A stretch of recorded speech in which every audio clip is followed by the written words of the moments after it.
আমি আঘাত কষ্টগুলি আমার মনের ভিতর রাখি, ও দয়াল রে।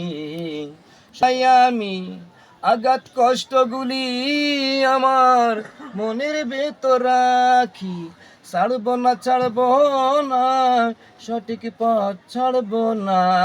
না না না না না না না না না না না না না না না না না, ছাড়ব না, আমি ছাড়ব না, পারব না, সঠিক পথ ছাড়ব না। দয়া করে মাফ করে দাও, ওগো দয়াল জি, মাফ করো তুমি, মাফ করো তুমি প্রভু, মাফ করো তুমি, মাফ করো আমায় দয়াল, মাফ করো তুমি। আমি পাপী তোমায় ডাকি, ওগো দয়াল জি, আমায় মাফ করো তুমি।